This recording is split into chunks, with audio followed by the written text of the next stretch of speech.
आइए मित्रों, उत्तर प्रदेश पीसीएस 2012 के प्रश्न पत्र का विश्लेषण जो हम कर रहे थे पिछले वीडियो में, उसमें हम लोग 100 नंबर क्वेश्चन तक पहुंच चुके थे। 100 नंबर क्वेश्चन तक पहुंचने के दौरान हम लोगों ने बहुत सारे तथ्य देखे, बहुत सारे विचार पर, बहुत सारे अनुभव को अपने साझा किया मैंने, और निश्चित रूप से उसका लाभ आपको मिला होगा।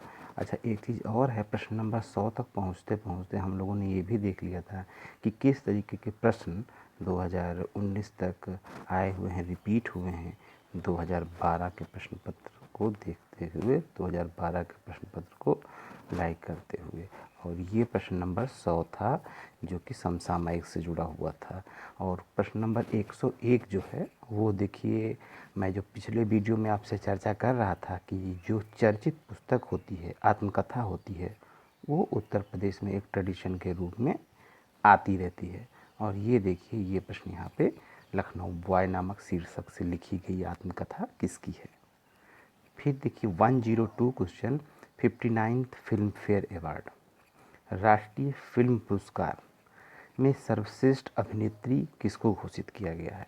तो अब इस वर्ष का जो राष्ट्रीय फिल्म पुरस्कार होगा उसमें सर्वश्रेष्ठ अभिनेता, सर्वश्रेष्ठ अभिनेत्री, सर्वश्रेष्ठ फिल्म, ये 4-5 बिंदु जो हैं वो समसामयिक के, उसको अति महत्वपूर्ण रूप से याद कर लेना होगा। और वो आपको दृष्टि जो प्रश्न निकलेगी परीक्षा से कुछ वर्ष पूर्व कुछ माह पूर्व निकलती है, उसको हम लोगों को देख लेना होगा, खरीद करके देखना होगा। अच्छा, अभी एक और समाचार लोक सेवा आयोग से प्राप्त हो रहा है सोशल मीडिया के माध्यम से कि संभवतः जो प्रस्तावित परीक्षा जून में है वो कुछ समय आगे खिसकाने का अनुरोध किया गया है छात्रों द्वारा। माननीय मुख्यमंत्री महोदय से अनुरोध पत्र के रूप में प्रेषित किया गया है। तो शायद हो सकता है लॉकडाउन की स्थिति को देखते हुए परीक्षा कुछ माह आगे खिसक जाए, परंतु आप सभी को, तैयारी करने वाले छात्र छात्राओं को, मित्रों को ये याद रखना चाहिए कि जो समय लोक सेवा आयोग ने दिया है, और जब तक लोक सेवा आयोग अपना एक समय निर्धारित करके नया कैलेंडर नहीं देता है तब तक आपको वही तिथि मानकर चलना होगा। देखिए 103 क्वेश्चन भी समसामयिक से है। अर्जुन पुरस्कार किस खेल से संबंधित है जो प्राप्तकर्ता लोग थे, इस तरीके से फिर देख लेना होगा। खेल राष्ट्रीय विकास परिषद पर आया है 104 क्वेश्चन, जो उसने 2012 से 17 से 5th ईयर प्लान जो था, पंचवर्षीय योजना, इस वर्ष के लिए कितना जो है अपना लक्ष्य रखा है। तो इस तरीके से नीति आयोग जो भी कुछ अपना विकास का लक्ष्य निर्धारित कर रही है, उसको देख करके उस फैक्ट को अलग नोट करके तैयार कर लेना होगा। अच्छा, एक चीज़ और है मित्रों, ये चीज़ समझने वाली है कि जो प्रारंभिक परीक्षा में जो तथ्य आते हैं, आखिर वे तथ्य आते क्यों हैं, वे इतने, इस तथ्य की महत्ता आगे के परीक्षाओं में है क्या। तो ये याद रखना होगा, इस तथ्य के आधार पर ही, महत्वपूर्ण तथ्यों के आधार पर ही आगे मुख्य परीक्षा में लेखन की गुणवत्ता निर्धारित होती है। अगर आपके मनोमस्तिष्क में तथ्य हैं तो आप अच्छा एक मतलब कहने का तात्पर्य है, एक अच्छा लेख आप लिखकर प्रस्तुत कर पाएंगे। ये देखिए, हड़प्पा के जो प्रमुख स्थल थे और वो कहाँ पर हैं, ये अक्सर सवाल आता है। कभी कभी खाली पूछ लेगा राखीगढ़ी किस राज्य में है, तो इस तरीके से आपको पता होना चाहिए। रा से राखीगढ़ी और हरियाणा में है आपका, राखीगढ़ी आपका हरियाणा में, कालीबंगा आपका राजस्थान में है, मांडा कहाँ पर है, मांडा आपका जम्मू कश्मीर है। उत्तरी सीमा कौन सी है, दक्षिणी सीमा कौन सी है, उत्तरी सीमा मांडा है। हड़प्पा काल का, हड़प्पा चूँकि एक बहुत, हड़प्पा और मोहनजोदड़ो की सभ्यता या सिंधु घाटी की सभ्यता वर्तमान में इतिहासकारों द्वारा भारतीय इतिहास के संदर्भ में आरंभिक बिंदु मानी गई है, इसलिए यहाँ से प्रश्न अक्सर आते हैं। तो हड़प्पा के महत्वपूर्ण स्थल की लोकेशन आपको देखनी होगी। वैदिक नदी जो है उसका आधुनिक नाम क्या है, कुंभा, परशुणी रावी हो गया, और आपका सदानीरा गंडक हो गया, सुत्रदी ये सतलज हो गया। ये भी सवाल आया हुआ है कहीं पर कि निम्नलिखित में से कौन सा बौद्ध पवित्र स्थल निरंजना नदी के तट पर स्थित है। बोध गया जो हमारा था ये निरंजना नदी पर।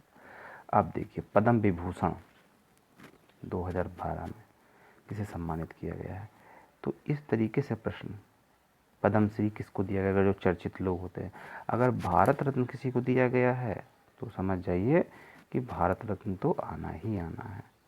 तो इसलिए ये तथ्य जो हैं ये याद रखना होगा।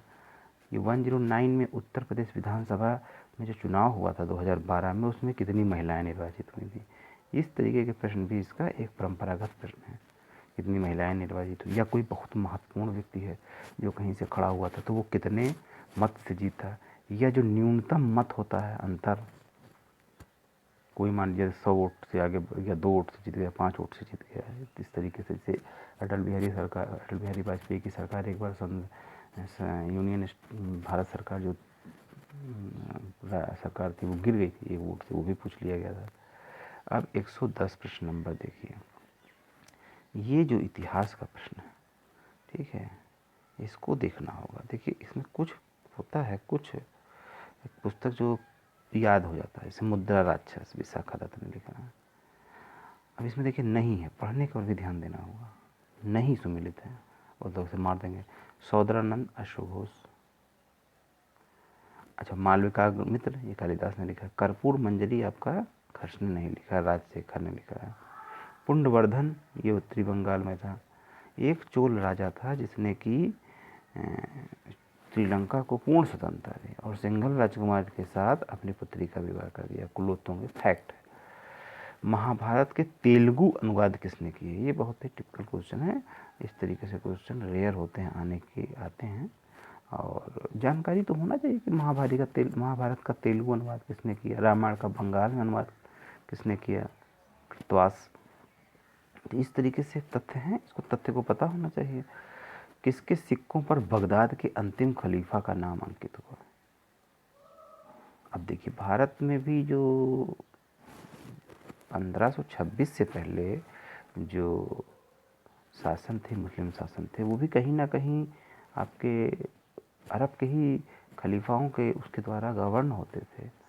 आपको देखना होगा 712 से लेकर के और 1526 तक के बीच का जो कार्यकाल रहा है मुगल शासन आने से पहले, ये है कहीं ना कहीं अप्रत्यक्ष या प्रत्यक्ष रूप से वहीं से संबंधित है। जैन दरबार में कौन सा ऐसा कवि था जिसको अकबर ने सम्मानित किया था, ये हरविजय सूर्य।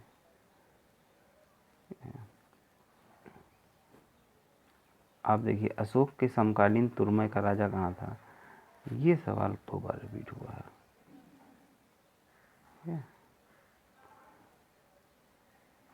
फिर आप देखिए हिस्ट्री की, जब औरंगजेब की मृत्यु हुई तो उस समय मराठा नेतृत्व किसके हाथ में था। राजा राम मोहन राय को राजा की उपाधि किसने दी थी। सर्वप्रथम किसकी स्थापना हुई। ये इस तरीके जो प्रश्न आते हैं तो टिपिकल हो जाते हैं। अब इसको 2 चीज़ से याद करना होगा, या तो आप इसका ईयर याद करें या इसके जो स्थापन करता है उसको याद रखें। शारदा अधिनियम कब आया और इसमें किसकी, शारदा अधिनियम को लाने में किसकी भूमिका थी, और शारदा अधिनियम में विवाह में न्यूनतम आयु कितनी थी। देखो तीनों प्रश्न आ चुके हैं। ये भी प्रश्न समाचार पत्रों से संबंधित है। इतिहास के जहांगीर के समय महत्वपूर्ण चित्रकार कौन थे। अच्छा ये सवाल कई बार आया है, मुख्य परीक्षा का प्रश्न है, मेंस का है, जब मेंस जीएस होता था उस समय का अकबर था। 125 में 125 में ये भी सवाल रिपीट है, पुनः रिपीट हुआ 2013 में। ये देखिए यूपी विशेष का है। 1937 में जब उत्तर प्रदेश का अलग मंत्रिमंडल बना तो उसमें कौन कौन था। कांग्रेस अध्यक्ष में 3-4 चीज़ें बहुत महत्वपूर्ण हैं। एक तो 17, 25, 33 याद रखिए, ये 3 महिलाओं का अध्यक्षता का वर्ष रहा है, एनी बेसेंट, सरोजिनी नायडू, नेली सेनगुप्ता। उसके बाद भी कुछ महत्वपूर्ण उसको हम लोग देखेंगे। ये देखिए ये भी जो है आपका इतिहास पर ही है प्रश्न दोनों। इस तरीके से ये झील कहाँ अवस्थित है, ये देखिए प्रश्न आया हुआ है। अच्छा रबी, खरीफ और जायद 3 की फसलों को याद रखना होगा। रबी का मतलब रवि से आप रखिए, रवि सूरज, जब गर्मी पड़ती है गर्मी वाली फसलें। तंबाकू का बृहत्तर उत्पादक कौन है। तंबाकू उत्पादक राज्य पूछ लिया, उत्पादक राज्य। उत्तर प्रदेश में सबसे ज़्यादा आंवला सबसे ज़्यादा प्रतापगढ़ में होता है, बहुत भला वाला यार। देखिए इसको महलाओं की भूमिका, पश्चिमी बंगाल में कौन सी पश्चिम वाहिनी नदी में कौन से पर्वत श्रेणियों के बीच में बहती है। ये देखिए इधर ज्योग्राफी के प्रश्न शुरू हो गए। अब देखिए इसमें जैविक मरुस्थल दामोदर को कहते हैं। और ये देखिए सबसे ज़्यादा बम्बे हाई है इसमें, ज्वारीय ऊर्जा खंबात से। ये देखिए आपका खनन क्षेत्र आ गया, जो अभी हम पिछले लेक्चर में बात कर रहे हैं। जादूगोड़ों को अब यूरेनियम से मिला दीजिए, सी का दूसरा। और गुरु महिसानी को लो एस के मिला दिए। खुला सागरीय बंदरगाह चेन्नई है। तो ज्योग्राफी की भी एक बहुत ही महत्वपूर्ण भूमिका है उत्तर प्रदेश पीसीएस में, यूपी पीसीएस की प्रारंभिक परीक्षा में। इसके लिए भी जो है आपको तथ्यात्मक जानकारी के लिए एक पुस्तक पकड़नी होगी, और उसमें महेश पर्णवाल की पुस्तक आती है भूगोल के लिए, उसको आप देखें। नहीं तो फिर अगर नहीं है तो एनसीईआरटी को ही उठा कर देखें। ये सवाल 2003 में आया हुआ है, जो यहाँ आप देख रहे हैं। ये भी सवाल पुराना है। आपके ये जनजातियाँ हैं, ट्राइब्स हैं। अब इसका जो एक सूत्र है, कजाकिस्तान उज्बेकिस्तान काजू, ये बहुत सारे न्यूमेरिक्स बना के याद करना होगा। अब देखिए यहाँ पे किस सागर की लवणता सबसे अधिक है। डेड सी में।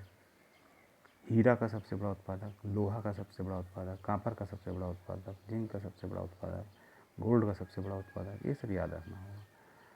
अब ये आपका मैग्नीज का भारत में सबसे बड़ा उत्पादक है राज्य। और केंद्र शासित में सबसे ये जनसंख्या का है। सबसे कम घनत्व कहाँ है। तो सेंसस के लिए समसामयिक घटना चक्र की एक किताब आती है, पतली सी, तथ्यों का संकलन बहुत अच्छा है। उसमें जनसंख्या एवं नगरीकरण, उसको आपको ले लेना होगा। जनसंख्या एवं नगरीकरण, तो इस जनसंख्या एवं नगरीकरण से आपको वे सारे तथ्य मिल जाएंगे जो उत्तर प्रदेश पीसीएस में आते हैं। इस तरीके से वर्ष 2012 के पत्रों का विश्लेषण मैंने किया। सारे प्रश्नों को हम लोगों ने देखा एक तरीके से, और ये भी देखने का प्रयास किया कि इसमें से कहाँ कहाँ प्रश्न जो हैं आने वाले समय में रिपीट हुए हैं। अब इसके बाद हम लोग वर्ष 2011 और उससे पीछे प्रश्नों को देखेंगे। हमारी ये श्रृंखला प्रश्न पत्रों के विश्लेषण की चलती रहेगी। समय निकाल कर हम इसमें प्रश्नों पर चर्चा करेंगे, प्रश्न की पुनरावृत्ति कहाँ कहाँ पर हुई उसको देखेंगे, और क्या क्या प्रश्न की पुनरावृत्ति होने